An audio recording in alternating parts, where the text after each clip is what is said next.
Hello everyone, welcome back to my channel mathematics by Pawan Saxena. तो आज हम इस वीडियो में शेयर करने वाले हैं एनबीएस का इंटरव्यू का एक्सपीरियंस। मेरा एनबीएस का इंटरव्यू 20 फरवरी को हुआ था। सेंटर था साउथ गोवा में, कैनकोना में। काफ़ी दूर था और मैं ये जाने से पहले सोच रहा था कहीं ऐसा ना हो कि डॉक्यूमेंट वेरिफिकेशन के टाइम वो लोग वहाँ से निकाल दें, क्योंकि उससे पहले मैंने बहुत सारी वीडियो देखी थी यूट्यूब पे कि किसी का ग्रेजुएशन में BSc first year, second year, third year का मिला के एग्रीगेट का परसेंटेज मार्क 50% से ऊपर होना चाहिए या फिर पर ईयर का। तो इसमें बहुत डाउट था। मैंने बहुत सारी चीज़ें चेक की थी, लेकिन फिर ओवरऑल मैंने कहा चलो देखते हैं, एक एक्सपीरियंस हो जाए। तो वहाँ पर मैंने देखा था कि जो वहाँ पर BSc first year, second year, third year में वो लोग हर एक ईयर की परसेंटेज नहीं चेक कर रहे थे। वो ये चेक कर रहे थे कि फिजिक्स में आपका first year, second year, third year का 50 से अबव होना चाहिए। अगर आपके पास केमिस्ट्री 2 ईयर में है तो 2 ईयर का मिला के 50% से अबव होना चाहिए। और मैथ्स तो होगी, क्योंकि आपके पास टीजीटी मैथ्स के लिए थे, तो मैथ्स का आपके 50% से ऊपर होना चाहिए। तो मेरा ये सब में सही था, क्योंकि मेरा पर ईयर का अगर चेक करते तो वो 1-2 में कम था, लेकिन ओवरऑल वो 50% से अबव था। तो डॉक्यूमेंट वेरिफिकेशन में ऐसी कोई प्रॉब्लम आई नहीं। उन्होंने सारे डॉक्यूमेंट चेक किए थे, ओरिजिनल डॉक्यूमेंट चेक किए थे। डॉक्यूमेंट वेरिफिकेशन के बाद उन्होंने वहाँ से बोर्ड 1 और बोर्ड 2 वो बायोडाटा फॉर्म देने से पहले उन्होंने बता दिया था कि आपका इंटरव्यू बोर्ड सेकंड में होगा। तो डॉक्यूमेंट वेरिफिकेशन किया था, उससे पहले बायोमेट्रिक हुआ था और फिर उन्होंने बोर्ड सेकंड में मुझे भेजा था।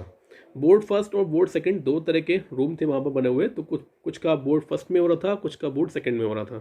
तो ज़्यादा टाइम नहीं ले रहे थे। जैसे हम लोग यहाँ से स्ट्रैटेजी बना के गए थे कि हम पहले ये करेंगे, जाएंगे, ये बताएंगे, इतना टाइम लगेगा, कम से कम 20 मिनट 25 मिनट लगेंगे।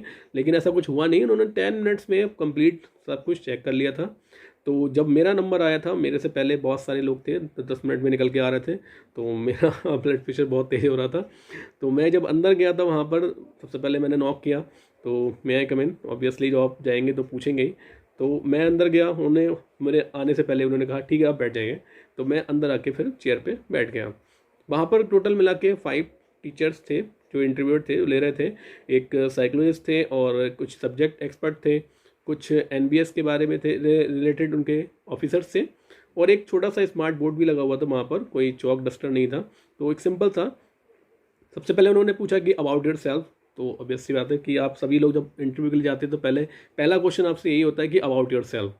तो आपको वो सारी चीज़ें आपको सही तरीके से एक्सप्लेन करनी है कि आपका नाम, आपके आपके जो फादर्स ने, आपकी ग्रेजुएशन, आपकी पीजी कहाँ से हुई, आपका बीएड कहाँ से हुआ है, आप और आपका क्या हॉबीज़ हैं, ये सारी चीज़ें आपको वहाँ पर अपने अबाउट योर सेल्फ में बतानी है।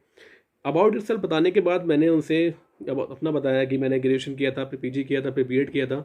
तो फिर वहाँ पर एक सब्जेक्ट एक्सपर्ट थे, उन्होंने फिर मुझसे क्वेश्चन पूछा कि सर्कल्स के बारे में। उन्होंने पूछा कि अगर आपके पास 2 सर्कल दिए हुए हैं तो आप एक सर्कल की रेडियस अगर आपके पास गिवन है तो सेकंड सर्कल की रेडियस आप कैसे फाइंड करेंगे। तो फिर उन्होंने कहा कि आप बोर्ड का यूज कर सकते हैं। तो मैंने वहाँ बोर्ड पे करके दिखाया। उसके बाद उन्होंने कहा कि आपके पास अगर 2 सर्कल कंसेंट्रिक सर्कल हैं और आपको अगर एक की रेडियस पता है, दूसरे की रेडियस पता है, तो आप वो सर्कुलर रिंग का एरिया कैसे निकालेंगे। तो फिर मैंने वो भी बताया। फिर उन्होंने कहा कि इस रूम में जो टाइल्स लगी हुई हैं, ये टाइल्स की शेप क्या है। पहले मैंने जल्दी जल्दी में क्यूब बोल दिया था, लेकिन मैंने कहा हाँ सर ये स्क्वायर की शेप में है। और फिर आप इस पूरे रूम का कैसे एरिया निकालेंगे फ्लोर का। तो मैंने वो भी निकाल के बताया। तो उन्होंने कहा ठीक है, अच्छा तो आप बैठ जाइए। फिर उन्होंने पूछा कि आप एनबीएस के बारे में क्या जानते हैं। अब आप एनबीएस के अगर आप इंटरव्यू देने जा रहे हैं तो आपको एनबीएस के बारे में पता होना चाहिए। ऐसे ही आप केबीएस के इंटरव्यू शुरू होने वाले होंगे तो आप केबीएस के बारे में भी पता करके जाएं कि केबीएस में कब से स्टार्ट हुआ था, क्यों स्टार्ट हुआ था, किसने स्टार्ट किया था, किस ईयर में हुआ था, कितने सेंटर हैं, हेडक्वार्टर कहाँ पर है, ये सारी चीज़ें। तो मैंने वो सब बताया कि एनबीएस इस ईयर में स्टार्ट हुआ था और हमारे पीएम जो थे उस समय के, उन्होंने स्टार्ट करवाया था। और शुरू में केवल 2 ही सेंटर थे इसके।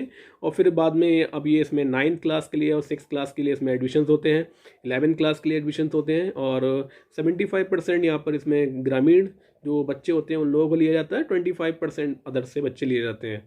तो उन्होंने कहा ठीक है। उन्होंने फिर इसमें बीच में एक क्वेश्चन पूछा था कि आपने बताया कि बच्चे का जो हॉलिस्टिक डेवलपमेंट होना चाहिए, तो उसमें हमारी जो एनईपी है उसमें किस तरह की लर्निंग चल रही है। तो वो क्वेश्चन पे मैं थोड़ा सा अटक गया था। तो उन्होंने कहा कि ये ठीक है, चलो कोई नहीं, इसमें एक्सपीरियंशियल लर्निंग चल रही है। तो मैंने कहा सॉरी सर ये मुझे नहीं पता था। उन्होंने कहा ठीक है चलो। और उसके बाद उन्होंने वहाँ से इंटरव्यू ओवर कर दिया था। तो ये करीब 5 मिनट में पूरा और 10 मिनट में उन्होंने ओवरऑल पूरा कर लिया था ऑब्जर्व। वहाँ पर ये भी देख रहे थे कि कैसे कोई जो कैंडिडेट है कैसे एंटर कर रहा है, किस तरह से बैठ रहा है, किस तरह से पूछ रहा है, किस तरह से बोल रहा है। तो ये सारी चीज़ें वो सब चीज़ नोटिस करते हैं। और आपका ड्रेसिंग सेंस कैसा है, और ये सब चीज़ें बहुत मैटर करती हैं। तो ये सारी चीज़ थी जो मेरे इंटरव्यू में पूछी गई थी। आई होप आपके लिए थोड़ी हेल्पफुल रहेंगी, क्योंकि केबीएस के इंटरव्यू आने वाले हैं। तो केबीएस का इंटरव्यू थोड़ा सा टाइम टेकिंग ज़्यादा होता है, मैक्सिमम 15-20 मिनट में वो भी इंटरव्यू कवर कर लेते हैं, क्योंकि इसमें डेमो टीचिंग भी होती है। तो डेमो टीचिंग के लिए भी आप तैयार रखिए, क्योंकि पीआरटी में तो बहुत सारे सब्जेक्ट होते हैं, लेकिन टीजीटी मैथ्स में तो मेरे लिए कम मैथ्स से रिलेटेड ही वो कोई भी टॉपिक दे सकते हैं, या आपके पास कोई पूछेंगे कि आप क्या प्रिपेयर करके आएँ। तो ये सारी चीज़ें आपके लिए काफ़ी हेल्पफुल रहेंगी। तो thank you so much. I hope आपको वीडियो पसंद आई होगी। Thank you.